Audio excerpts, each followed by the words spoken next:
for Beer Garden House. How to get there? Okay. Oh, I know where that is. All right, we go. All right. We'll kick it off. Everybody there? Yep. Yeah. All right. Yeah. So I'm in motion because I got a bunch of stuff, but I'm here. So if I Okay. drop out, it's because I'm moving around. All right. All right. All right, Tyler, we're live. So, whenever you're ready, Okay. count Uh, yourself in. yeah, I wasn't ready to lead off, but give me a second. My bad. I got you. Yeah, shoot, man. Matter of fact, No, hey, do you want me to run point? I can do it. I think. Yeah, I should be able to do it. Nah, I got you. You're in All right. You got motion. it. Yeah, All we right. got you. Okay. All right. All right, here we go. In three, two, one. Hello, and welcome to Know the Score. I'm your host for today's episode, Don Delarente, and you can find Know the Score on CSPN.us. You can also follow us on Twitter at KTSPod. I'm joined by the whole team today, so we're going to start off with ladies first. Miss Jessie, nice to see you again. How you doing? Hi. I'm good. How are you? I'm good. I'm good. I'm good. Let the folks know where they can follow you on Twitter. Sure. I'm at That's So Jesse, and I think other places too, but That's So Jesse. Yep. All right. All right. And of course, we've got my shooting guard always on my wing out here. We've got Mr. Tyler Ball. What's going on, Tyler? hey guys, you can find me at taball number one on Twitter. We got a lot of stuff going on today, so I'm eager to get started. All right. And of course, we got the man who's always coming in, hitting cleanup, knocking them in, none other than Tobias Wilborn. What's up, Tobias? Man, what's up, man? Don't try to find me, man. Hey, I'm telling you, hey, I'm gunning for you. Talk that shit, I'm coming. Hey, but remember, my Twitter is nwilborn19. It's NWILBORN19. Hit me up. You talk that shit, I'm coming for that ass. So let's go. All right. All right. So we're going to start off with a uncommonly busy week in sports right before the start of NFL training camp. So we're going to start with Hugh Freeze. He had to resign from Ole Miss. He was forced out. Um, they were Ole Miss as a program has been under the microscope of the NCAA. They're under investigation. They have like 21 violations that they're up for. It happened to be uncovered through a defamation lawsuit of the old coach, Houston Nutt, and through phone records and things like that. It was uncovered that Hugh Freeze on the company phone was making calls to various escort services. There was at least one call for sure that was traced to that escort service, and the things from there just spiraled out of control. So he was forced to resign. So we'll start with the bias. SEC country, big time football right before the season. For this to happen, this is a big blow to Ole Miss. And, people had kind of thought that Hugh Freeze was kind of doing things a little shadily underneath the radar. So just kind of think, the jokes, you can make those and just talk about the impact of the program as well. Well, I mean, I don't really have too many jokes for it because, quite honestly, it's kind of a shame we live in a world where somebody can get fired for allegedly, you know, using sex workers allegedly because we really don't know what those phone calls were to those women. We have to assume that they were bad because I mean they fired him for them. So I'm really curious. I'm also curious to see when they're gonna do a FOIA request on his text messages. This came out, and by the way, FOIA is the Federal Freedom of Information Act. You know what I'm saying? FOIA. So that's a FOIA request. Anybody can make one, and that's what Houston Nutt did. Well, at SEC Media Day, where they basically said, all of the infractions or alleged infractions were on Houston Nutt. And my man Houston Nutt was like, hey, hold on, you're not going to be besmirching my good name in these streets. Now, not to say that Houston Nutt didn't cheat on his own. Let's be real, man. Look, they all cheat. I mean, that's just what the game is, particularly in the SEC. I mean, come on, man. We know it. You see, you know what I'm saying? You see these 19, 20-year-old kids riding around in, Beamers and stuff. Come on. You know what the game is. Ole Miss got too good too quick. Conference. I mean, they beat Alabama twice.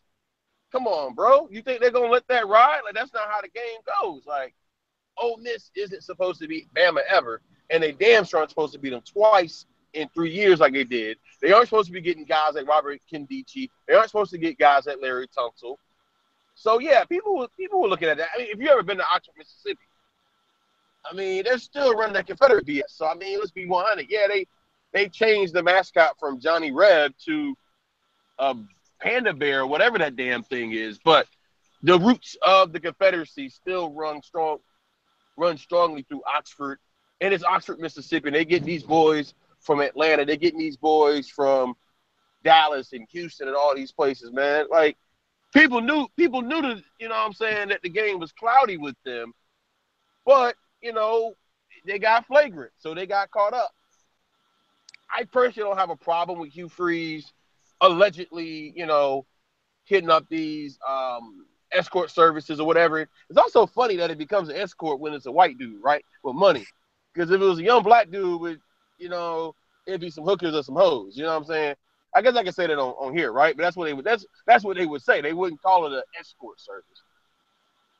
All everything aside, man, you know, it's a sad way to go. And can you imagine going home and explaining to your wife that not only you not have a job, because typically these coaches get buyouts. Typically they get that money. So not only you ain't got no job, because you was out here allegedly tricking off. Ooh, buddy, his house is not going to be a happy home for a very. Well, Jesse, jump in. Just it was like a bombshell. What that happened like Wednesday night, I think. yeah. And you know, it was really a slow night. Nothing was going on, and then good old Hugh Freeze just popped up on everybody's Twitter feed. Like, here's something for y'all. Yeah. So, I mean, whether or not this was, I love the whole thing is like the area code slip up. So I'm looking at my phone right now. The 8 is kind of far from the 3.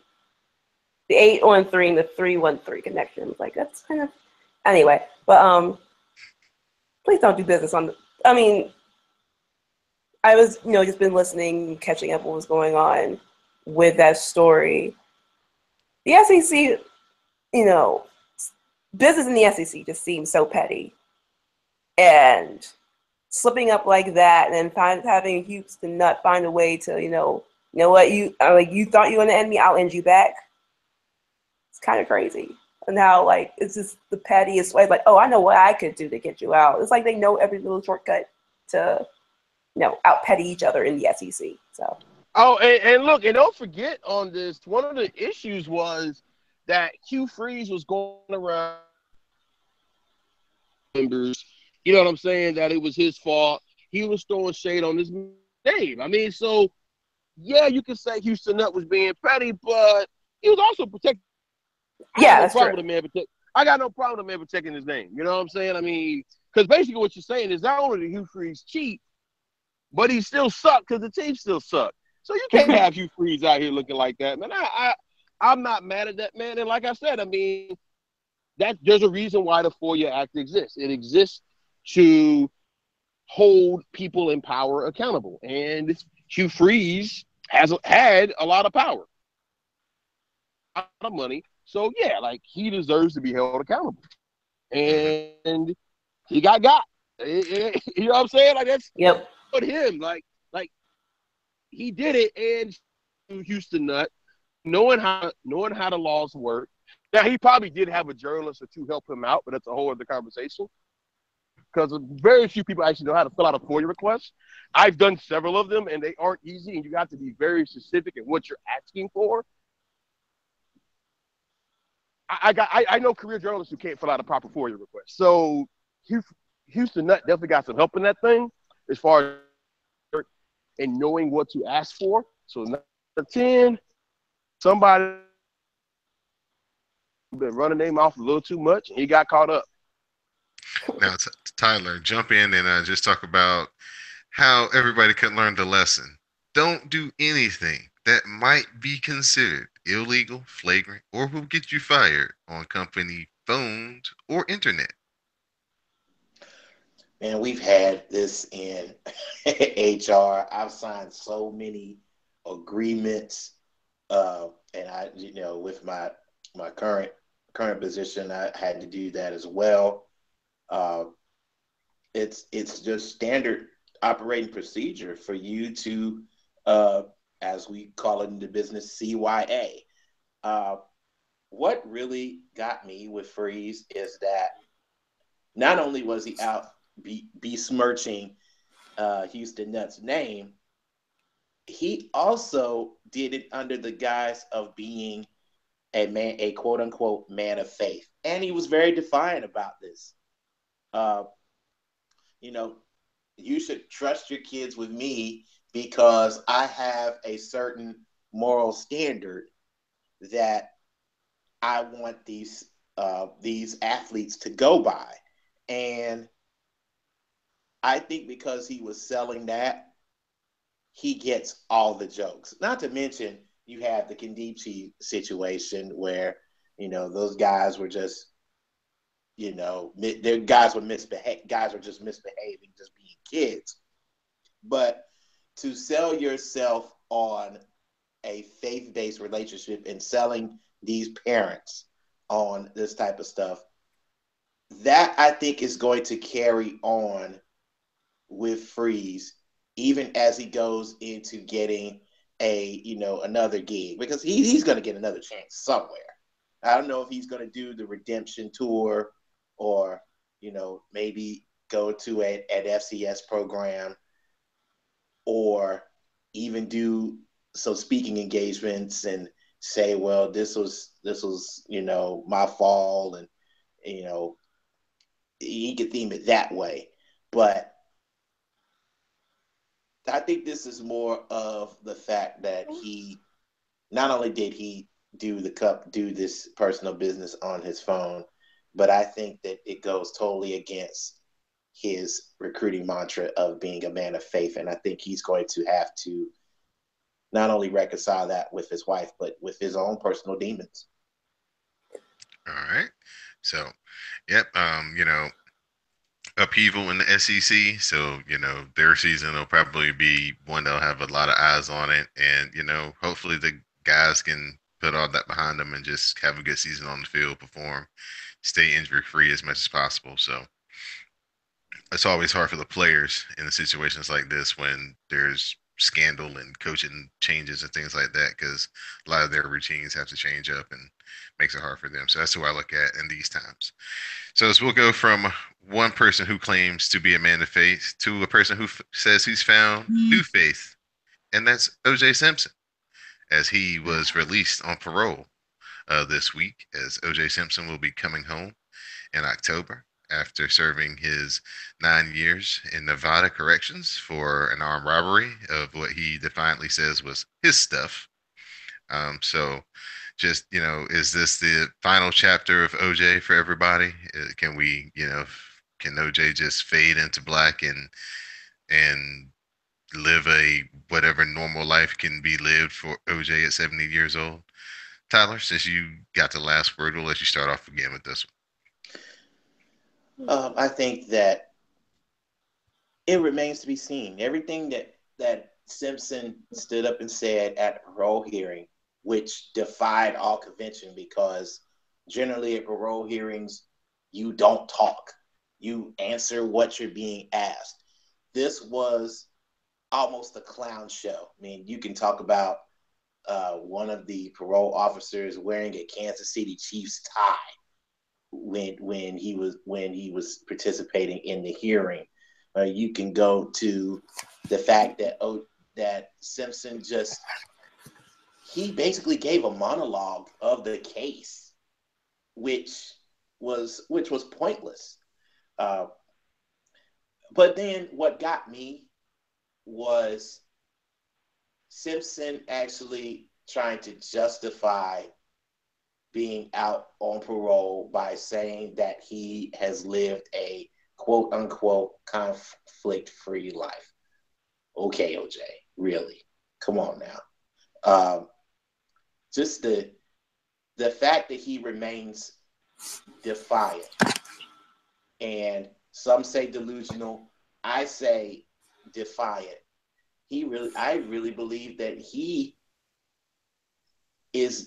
just committed to his principles and saying that he, number one, did not kill Ron and Nicole Simpson and Ron Goldman.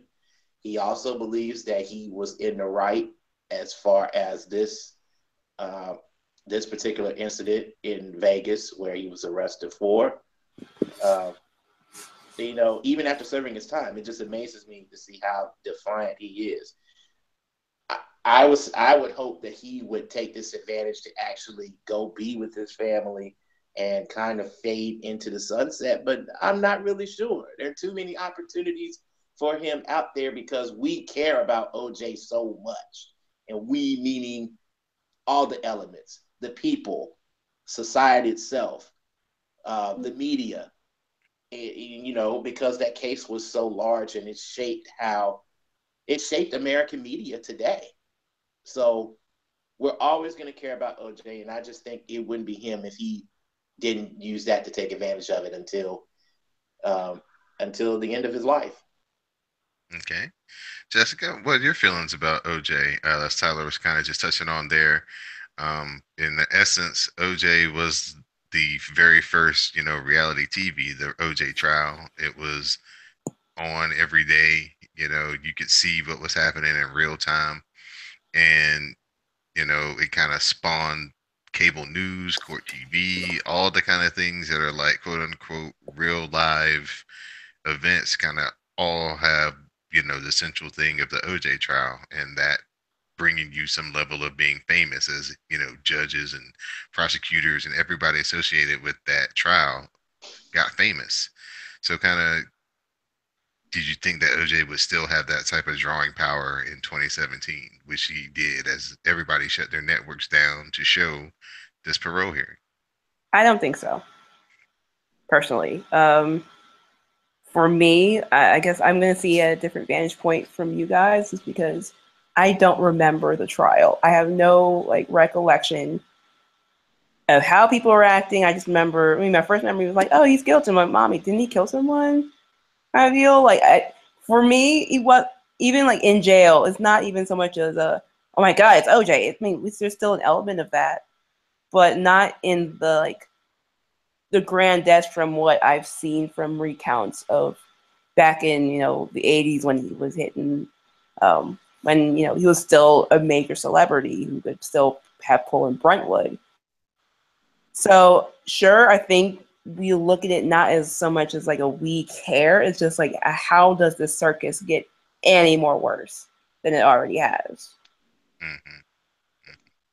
Tobias, give us your thoughts on OJ, the phenomenon. 1995, people were gathered around to see if he was going to go to jail, and then in 2017, people were gathered around again to see if he was going to get out of jail. Geez, so many thoughts. Well, first of all, man, OJ should not have been in jail for so long for what he did. I mean, clearly they tried to get back at him for allegedly getting off with Ron and Nicole's murder. And I say allegedly because I don't like liable suits. Do I think that OJ did it?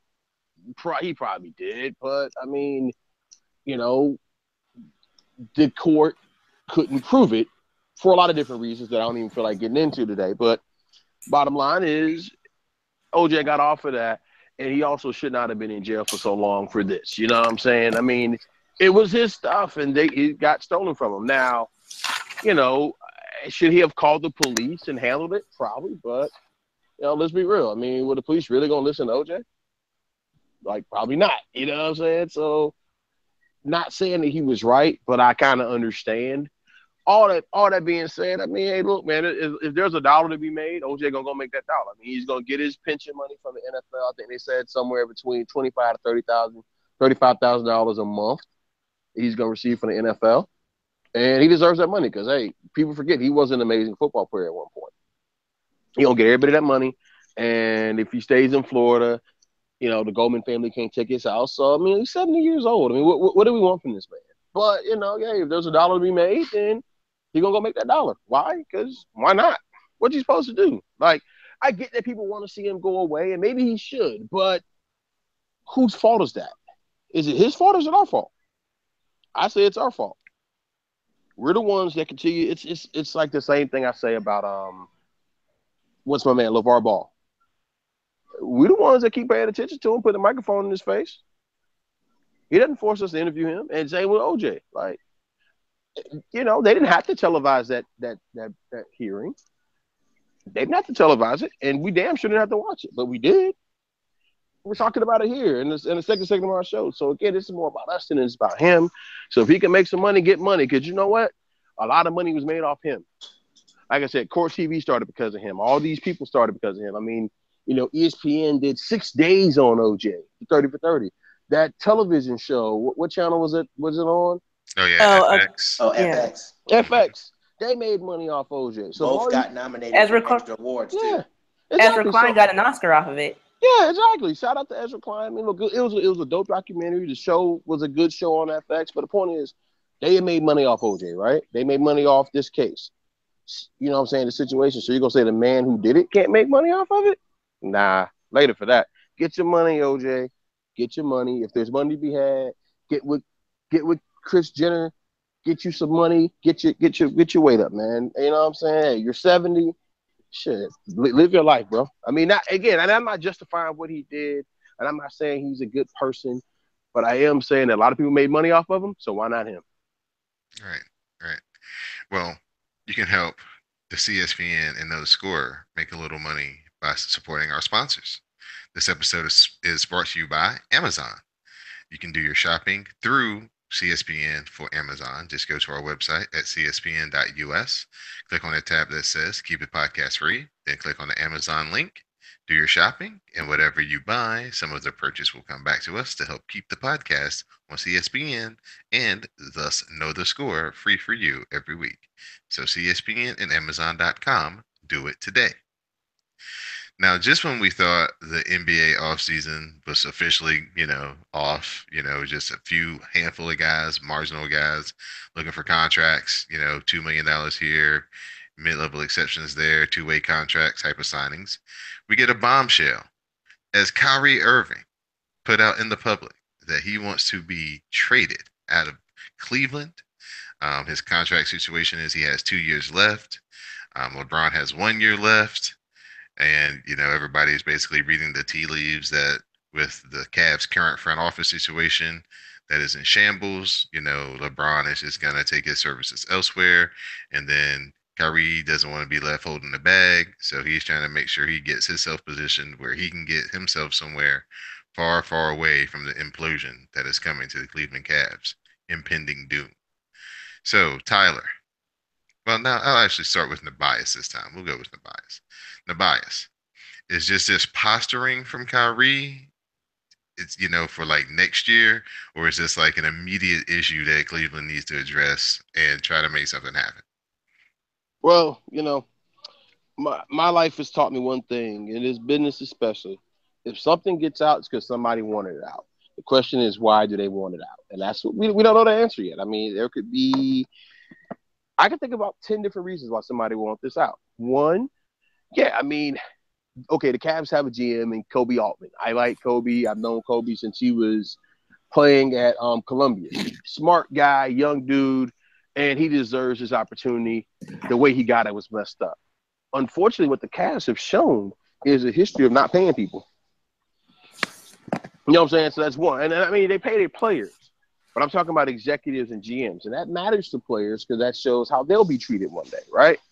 So, I mean, players are watching, they're paying attention, and they see how this organization rocks. They see how this organization rocks, and they see how Dan Gilbert gets down. So, if you're Kyrie, you are looking, you are wondering, hey, am I in the right place? Are these people going to show me the love that I deserve? Or is it going to always be some BS? And he doesn't know, so yeah, he's exploring his options, and he's wise to do so. The question is, how did this get out?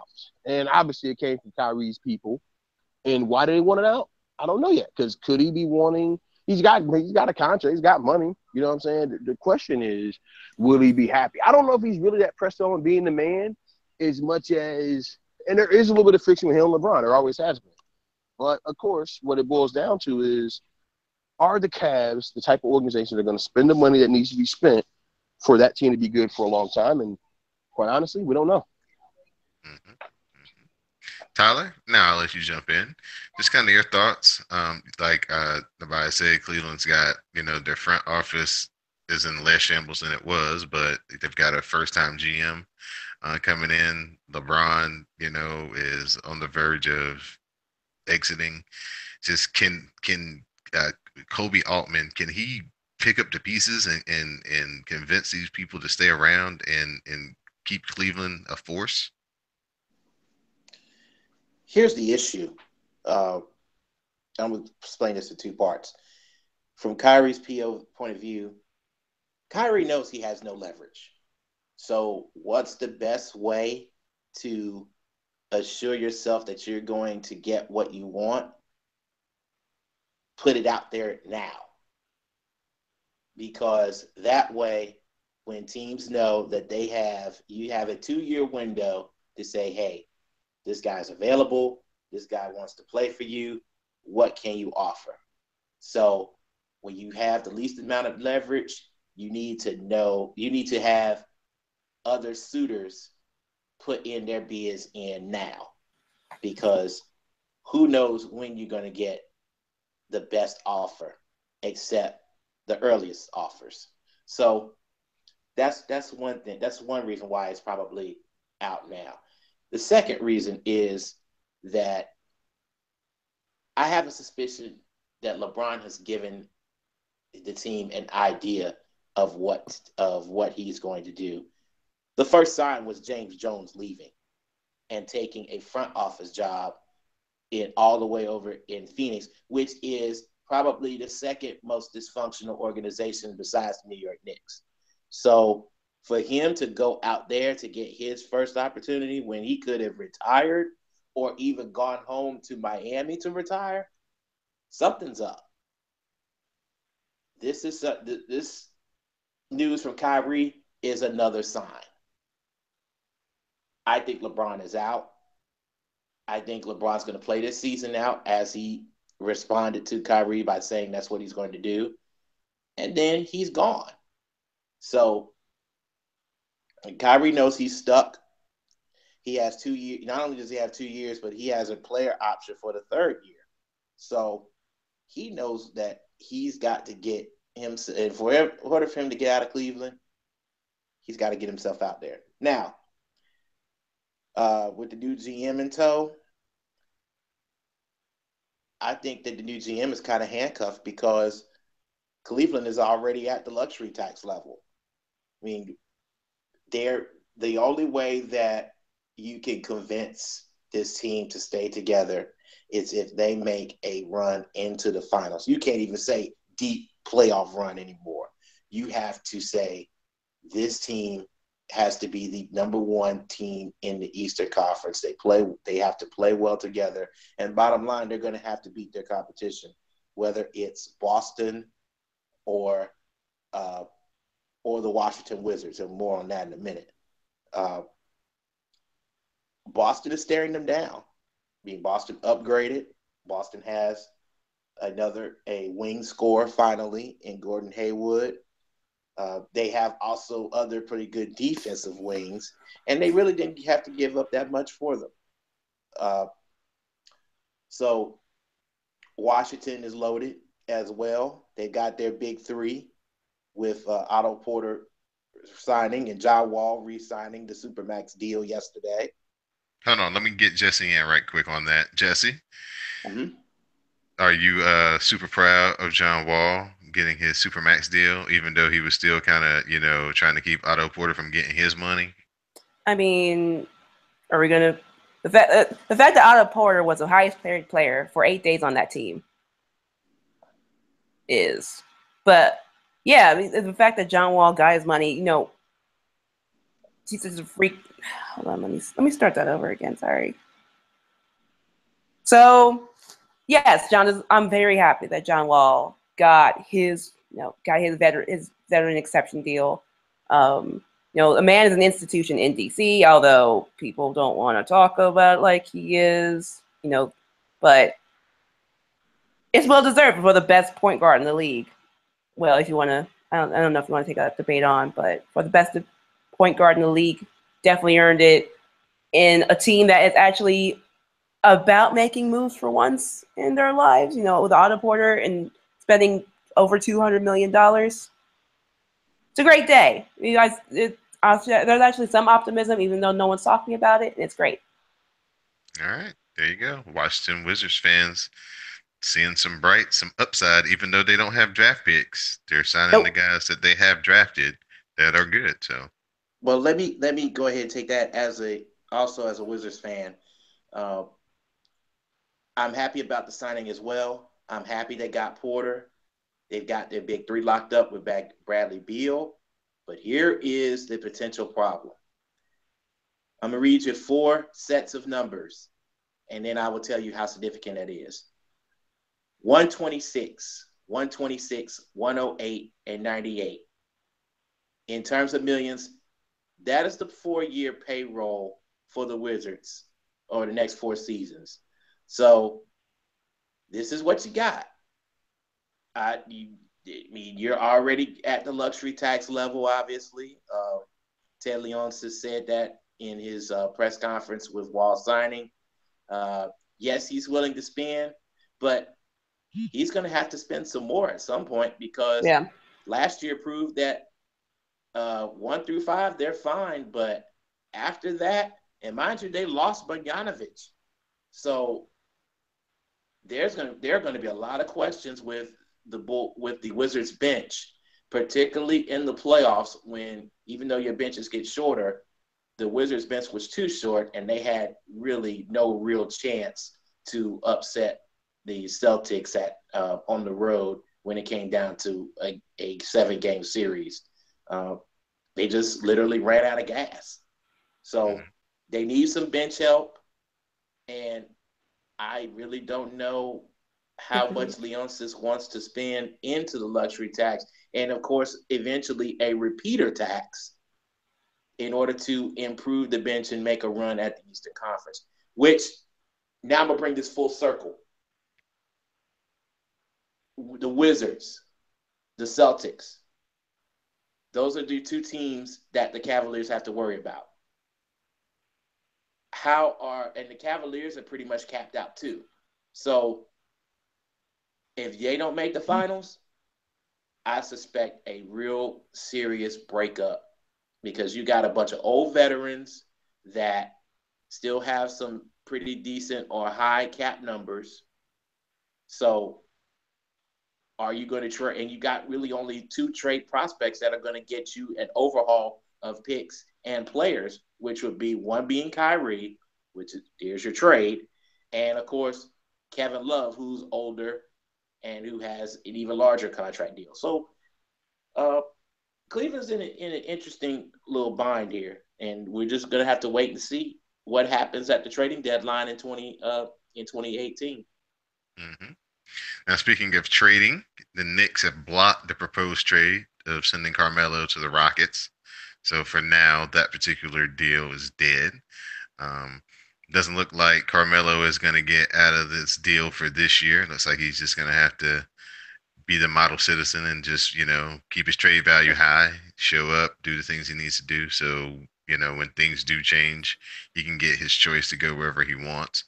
Nabias, do you actually see Carmelo getting to where he wants in time to still be an impact player for Houston, if that's the final destination, or if it's in 2 years the Lakers when LeBron is, trying to do whatever he wants to do out in LA or wherever his next destination is going to be? You're on mute, Nabias. Yeah. Sorry about that. What'd you say, bro? I was asking about Carmelo and him getting blocked by this trade to the Rockets, and if by the time he gets to where he eventually wants to be, is he even going to be an effective player? Well, I mean, Carmelo's got that old man game, right? I mean, he's got the jump shot. I mean, he's never been exactly the most athletic player in the league. So I think his game will age well. He's a guy I ain't worried about, man. I think his game ages well.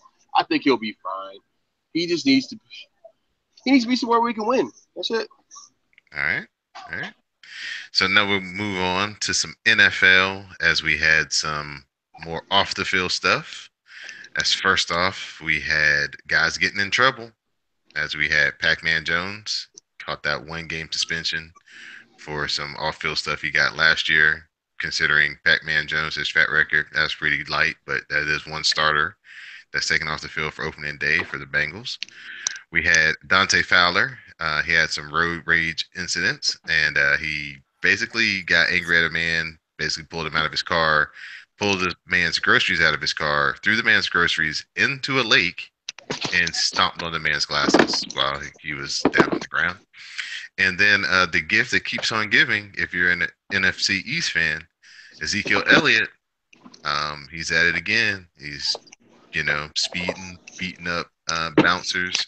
Um, all the while, the NFL is still waiting to try to dole out his punishment for his alleged abuse, domestic abuse charges. So, you know, anybody who wants to jump in, just talk about again, NFL right here before training camp, guys getting in trouble, going to get into the disciplinary process and how it gets doled out. So we'll start with you, Tyler, this time again, since you're the biggest Dallas Cowboy fan on the panel.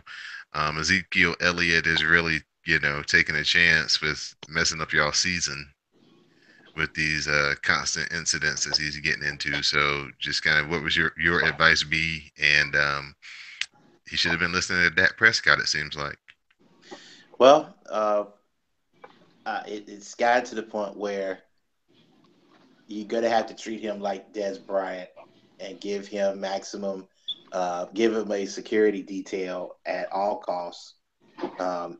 As of course, the situation got another interesting turn when the two key witnesses, including the man that was supposedly struck, has not been cooperating with police.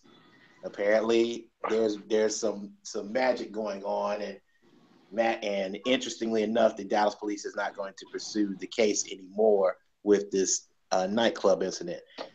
Meanwhile, I've got to the point where I'm not a person that tells anybody whether or not they should stay in their house or at home, but I'm about as close as I can with Ezekiel right now because it's just the streets are too hot. He's still technically under investigation with the NFL. Matter of fact, they're expecting a 2-game suspension minimum to dealing with his case going back to his case with Ohio State. But at the same time, the Dallas Cowboys are nothing but a police blotter going back to as their times when they were winning Super Bowls, and they had the There's a direct correlation there. There's a direct correlation there, sir. Matter of fact, it's so direct that the Fort Worth Star-Telegram's leading Cowboys beat writer is actually connecting that story in his last editorial this week, saying that maybe with the trouble that Dallas has been in over the last few weeks, this could lead to a pattern of them sticking together and being great. And I'm just looking at, am I in the Twilight Zone? Am I really reading that these guys are going to be great because their behavior mirrors the guys of the 90s?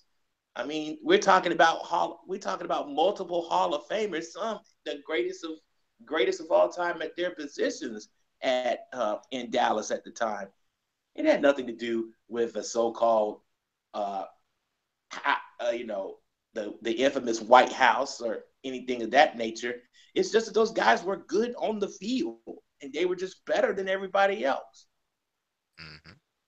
My mood on Ezekiel is just like everybody else of the Cowboys. I'm rated as a fan because you can't win games when your best players aren't on the field. Mind you, we got the blotter here, David Irving, has already been suspended for the first 4 games of 2017 for using a banned supplement.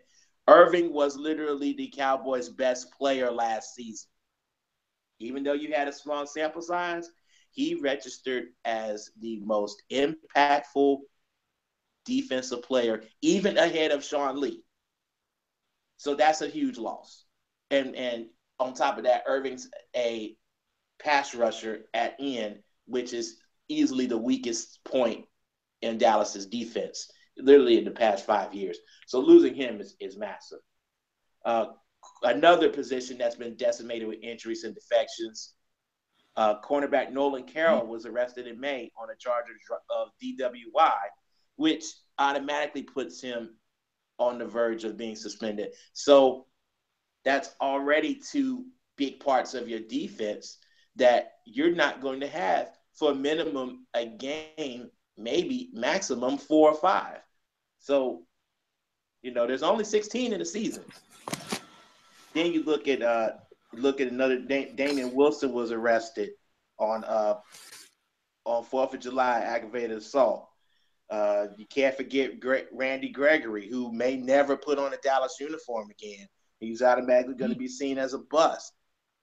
And that's a shame because he's extremely talented. And, of course, you have Greg Hardy. So Dallas is filling up Felice blotters more than they are filling holes in the filling holes in the defense. So I'm concerned. I'm absolutely concerned. And considering that all of the NFC East opponents have upgraded their offenses, Dallas is going to have some issues. So just like we're going to wait and see, but it's a definite cause for concern. The level is probably at yellow right now. Now, we had an interesting move by the Carolina Panthers as they parted ways with their GM, Dave Gettleman, and they rehired on an interim basis their former GM, Marty Herney. So, Jessica, as a team whose general manager is kind of, y'all are looking at Ozzie a little shaky. This was pretty bold, don't you think? Week before training camp to just say, okay, you're up out of here. Yeah, but this is also a dude who's fired his own sons because he's like, if y'all don't get it straight while I'm alive, y'all might be out here looking crazy after I'm dead. So I think the Carolina Panthers have been very, inclined to keep it within the family as much as they possibly can. Was it a wise move to fire your GM right before training camp? No, but look at another team who without a GM this summer also looking crazy. It's training. Wait, what are you trying to say? I said what I said. Everything was all good till they put that letter out. We was actually doing things correctly until they put the letter out. That was the dumbest. Correctly? They gave the man a franchise tag 2 years in a row. That's not doing things correctly. Well, if the man doesn't want to take our long-term deal, that's fine. We'll pay the franchise tag 2 years in a row. You just don't disclose all the information. For somebody who, as we're talking about the Redskins and Bruce Allen and Kirk Cousins now, as someone who made their money being a marketing and a PR guy, Dan Snyder has no idea how to do it in sports. Because every time this comes up, he tries to be transparent in a way that shows like, hey, this is what we tried to do, but it just makes it it comes off so off-putting whenever he does it. And it's just like, ugh, makes you look even worse. So that's that. Le'Veon Bell, go something advice. Well, no, man, real quick, man. All right. I get what Tyler's saying, but man, look, it's gonna be what it's gonna be, bro. And what I mean by that is Zeke. Yeah, on Zeke. Look, I personally think they're kind of on a witch hunt with him right now, and I think because again, the NFL's trying to prove that it's tough on crime, particularly when it comes to domestic violence. Domestic violence is a serious thing. It's a thing where people have talked about boycotting. NFL is trying to best protect his image. I wish it would do more in actuality to protect his image more than these fake witch hunts on something they don't have no proof on. But if they had proof, they'd have been and told us what it was, or we'd have been seeing the video, or whatever to show that this man did something that was indeed dastardly. Because they haven't showed us that, I really don't believe he did anything wrong in that situation. But yeah, I mean, true, the block is also hot as well. He also is or has put himself in situations that make it tough to, I guess, for lack of better words, cape for him. He has made it very hard to defend his actions and deeds because, yeah, he does some. He puts himself in some bad situations. I guess, like Tyler said, I don't ever want to tell a man to stay home, but he's gonna have to figure some kind of way to not get into those situations himself, you know. But as far as the rest of it goes, I can't give him but such a hard time. I think the Cowboys are going to be what they're going to be. Either they're going to be good or they're not, you know. And I think we're going to know sooner than later how good they're going to be. I think they got a chance to do some damage this year. They'll be fine, man. Like I said, they're going to be all right. They're going to be all right. All right. Basically. And somebody who we all used to cape for, but the cape got snatched off this week, Michael Vick. He was out on the Fox FS1 show with Jason Whitlock, and they, got to talking about Kaepernick. And of course, the topic comes up what Kaepernick needs to do to get himself, back into the league and get a job. And Michael Vick says, Kaepernick needs to cut his hair to help change his image. And of course, you can imagine the firestorm of negativity that brought down upon Michael Vick, because that was totally not the issue of why Kaepernick isn't in the NFL right now. So just kind of everybody is just like, what has happened to Michael Vick, but I think that Michael Vick just two different agendas. The thing that happened to Michael Vick and his issues are totally different than Colin Kaepernick and his issues. So there's a different navigation of how they have to go about doing what they need to do to get back in the league. Colin Kaepernick just needs to keep doing what he's doing and, just keep showing people for who they are, because their true colors are showing every day that he doesn't have a job and somebody far less talented gets a job. That wasn't quite the case when Michael Vick was on his outs. Michael Vick was just needing an opportunity to show people that he was trustworthy and that you could count on him again. Cap doesn't have any of those issues right now. So, Jesse, I'll just let you, comment on just Michael Vick's comment as a whole and just kind of your thoughts and feelings about the whole Kaepernick situation. Well, essentially, we black men have been telling. Okay, first of all, I'm not going to say I agree with him cutting his hair. No, he shouldn't cut his hair because he didn't do anything wrong. Just because his hair is an afro does not preclude him from having a job. I don't really want to demonize Michael Vick as, oh my God, he's so wrong. He fought dogs. He didn't do anything. But look at the lengths that our people have had to take just to lay, oh, you should wear your hair in black. You shouldn't have your hair braided. You should cut your hair. I feel like we've been telling our sons and daughters this for generations. And yes, there is a trauma element from Michael Vick's perspective that, wore his hair in cornrows. He was making a whole lot of money, and just for jersey sales because he wasn't really affiliated with anyone. And then, we got busted for dogfighting. Then he had to, make a hard contrition and penance to everyone, dog lovers of America, just to, get a backup job back in the NFL, which he eventually got, because he had to cut, when we saw him in court, he cut his hair and he did what he had to do. He played to the games that everyone wanted to play. So from the way I see it, he's speaking from what he had to do in order to get a job. Now, do I agree with it? Absolutely not. But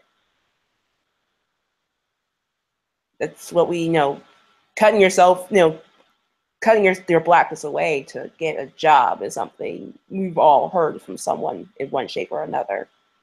It's sad that it has to happen, but. Mm-hmm.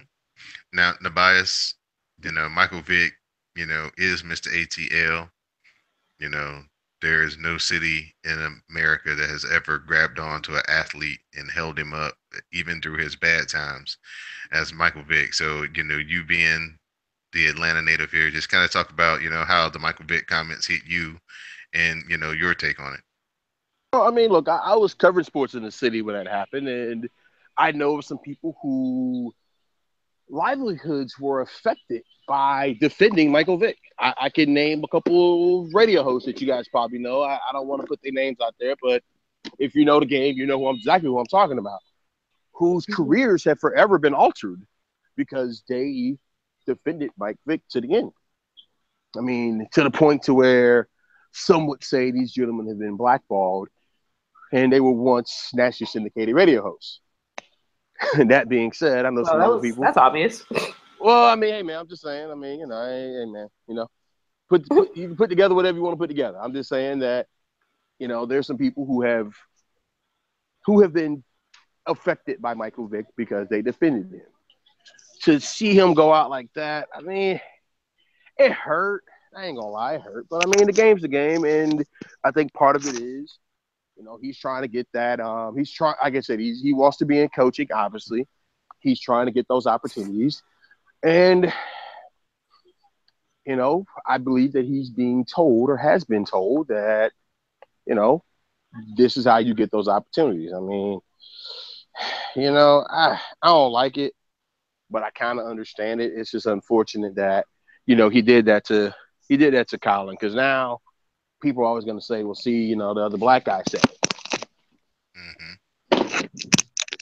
Yeah. So Tyler, let you get your thoughts in on just the Kaepernick situation, if you want, or the Michael Vick comments concerning it. When the news broke of what he said, my whole mantra behind this at first was, we got some rebuttal even from some black people via Twitter that, maybe cutting his hair isn't a bad thing. We've all had to, not necessarily all, but we've had to do it at some point to change, to get a job. And I'm like, first of all, in Michael Vick's case, Michael Vick was on a redemption / apology tour. What does Colin Kaepernick have to apologize for? I mean, is it because he wants to make a change? The second, football players wear helmets.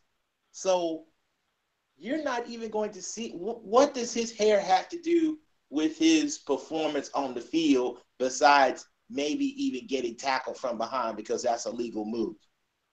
So once I said football players wear helmets, I was pretty much done with it, because Colin Kaepernick's hair has nothing to do with why he does not have a job right now. I mean, Dan Orlovsky, who quarterbacked a team to a winless record. So I'm to the point where I'm just going to keep my foot down and say that, number one, I didn't agree with Vic simply because you cannot compare the situations. Number two, Colin has nothing to apologize for because he's actually standing up for what he believes in. Number three, Kaepernick has been criticized as unpatriotic, which is absolutely false. He's even said so himself. Military people have actually stood up and stood with Kaepernick for what he was saying.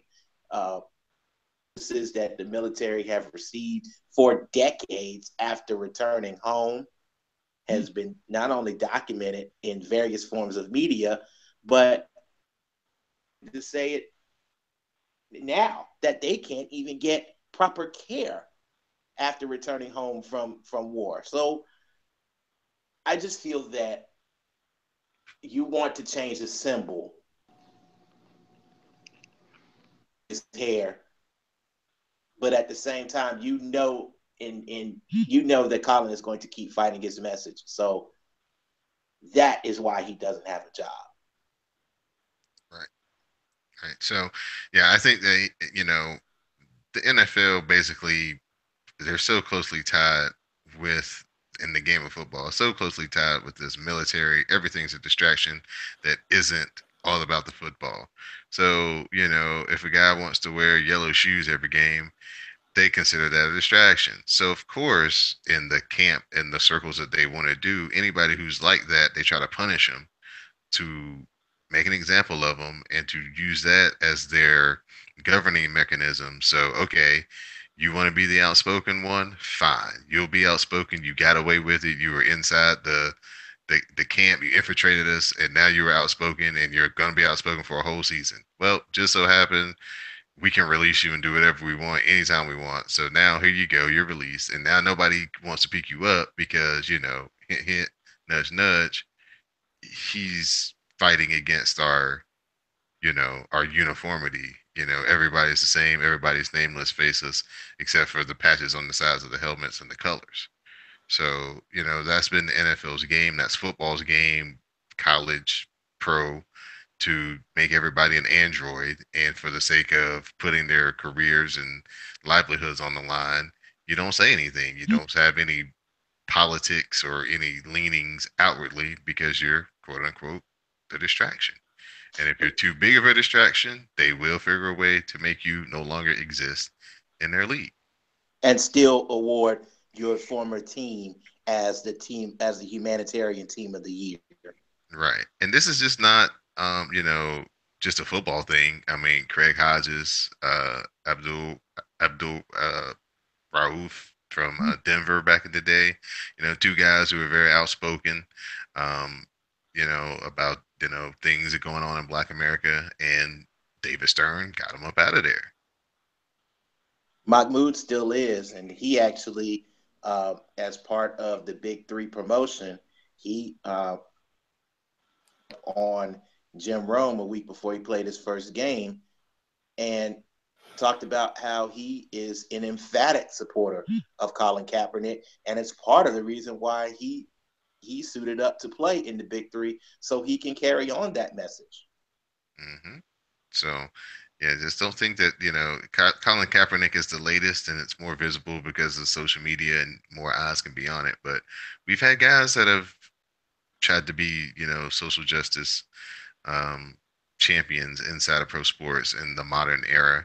And, each time it's been suppressed instead of uplifted. And I don't understand why it would be such a positive marketing ploy, PR move. I mean, but you know why? Because we know why. They don't want freedom. They don't want that shit to be fair. You know what I'm saying? So yeah, right, of course. Right, anybody trying to step up and do anything, they're gonna always shut that shit down. I mean, but they don't have no problem with Tom Brady having the MAGA hat. They don't have no problem with, the owner of the Patriots. Kraft. Robert Kraft. You know what I'm saying? They have no problem with him hanging out with Trump. They have no problem with the Ryan brothers hanging out with Trump. You know what I mean? Like, come on, dog. Like this, we talk about politics, I say, oh, stick to sports, but the reason why we do the national anthem is politics. Like, come on, man. Like Chris Christie hanging out in the booth with Jerry Jones, who's the most powerful man. Like, come on, dog. Like, I mean, the game's the game, and and that's cool. Like, and I'm not, by the way, and I'm not saying Robert Kraft and those guys can't have their political leanings, because they should. They should be able to put their money wherever they want to when it comes to their politics or what they believe in. They should be able to. But don't stifle me. You know what I mean? That's the problem. Mm-hmm. Right. So, like I said, it's going to, it's training camp. Injuries happen. Last year, like the third day, Teddy Bridgewater had maybe a career-ending injury in training camp. So, quarterbacks are going to go down. And, the pickings are slim. And Colin Kaepernick, it should be at the top of everybody's list. So we'll see who steps up and is in great enough need that the quote-unquote distraction is not bigger than we don't have any quarterbacks and we need somebody who can play.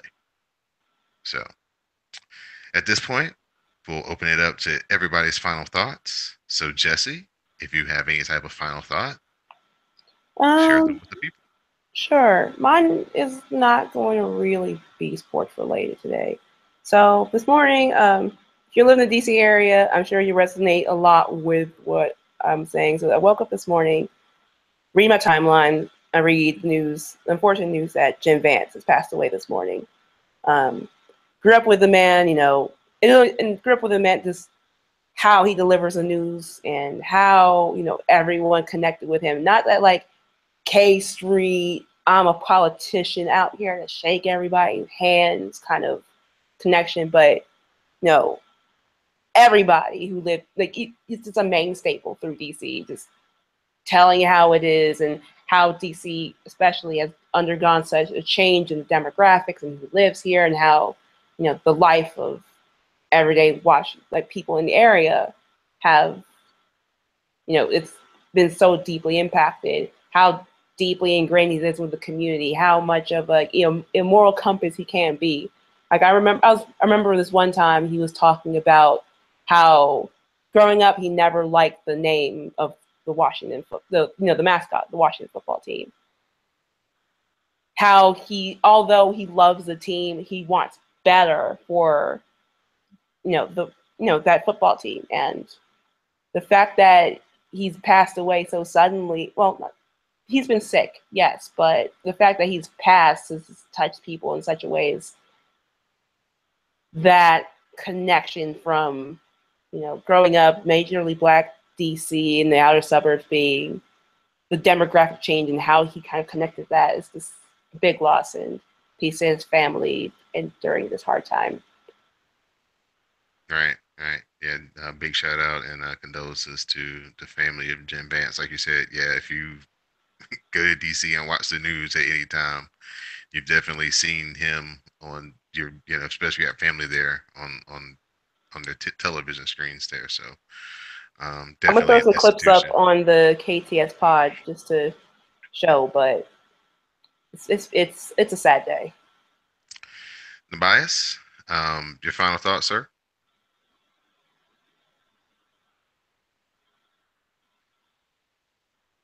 Got me on mute, Tobias. Is he still with us? That's one important question. He Oh should yeah, still yeah, be yeah, with man. us. Nah, I'm out here. Yeah. Geez, I mean, where do I start, man? So many things have happened. So many things have gone on. But you know, um, I kind of want to get back on OJ a little bit. We always have to remember that just because we don't like a person doesn't mean that due process shouldn't be followed. Do I believe he killed Nicole Brown Simpson and Ron Goldman on that night? Yes, I do. But the bottom line is this crime that he was charged for in Las Vegas, he should not have been charged for so long. He should not have been sentenced so long. And even though he probably is a deplorable human being, we still have to be careful in how we watch things and how we view things and how we treat people. Because you never know when it might be you in that situation, looking and facing a crime and somebody says they don't like you. Or you might be that person that one day is asking a timeline for some money for a situation. So, just be careful how you treat people and how you interact with people. And just because you don't like a person doesn't mean that they don't deserve the same things that you do. All right. Tyler, your final thoughts? This week was it was interesting to say the least, whether it be on social media, out in the sports world, out in the entertainment world, as you saw, where this several entertainers were docked because of their social transgressions, including some that are very well loved in the community. And we even had a lead singer of a band commit suicide, which was very, very sad. So as you look at, I don't consider social media to be a platform where there's white noise, because I believe that words mean things. I wouldn't be here talking right now on this show if it weren't for social media. I think that we need to keep things in perspective. I believe that social media is the wave to where we get the news. Um, More importantly, it's the way to get opinions, to get perspectives, And I'm using the plural forms for that for reasons, because you're not going to see one point of view on things because of social media, and that's important too. I know we use the gotta look at both sides as a derogatory term, but in reality, we really do have to look at things through more than one viewpoint. Because if we don't, we can't be better people. We can't improve. We can't change. Uh, this world isn't perfect. This world is sometimes can be pretty bad. Uh, we have good days and bad days in our personal lives. The world has good days and bad days too. I believe that through our character and through how we treat social media and what we decide to post and what we decide to read and what we decide to have an opinion on is pretty important now than ever before. I mean, you get people get fired for what they say on social media now. So it really does affect livelihoods. So I think that when we are on social media and using these great platforms, we need to be just a bit more careful in what we decide to say. Or if we want to say such opinions, be prepared for the response and be prepared to know that your opinion is not necessarily the only opinion in the world. And also be prepared to back up your opinion with facts, because a weak opinion can sway a weak mind. So back everything up with what you say, with facts and concrete proof, with your opinion, because that makes you, not only does it make you sound more intelligent, but it also may get a person to sway things and believe in things and consider your way of doing things and make them a better person. That's what I have. All right. And on that note, I'm going to just say follow the show at KTS Pod. You can also download us at www.cspn.us. So for my co-host, That's So Jesse, Tyler Ball, and Tobias Wilbon, I'm Don Delarente, and now you know the score.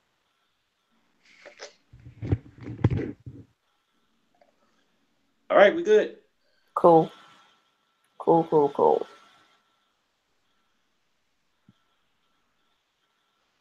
Is we all out of here? Okay.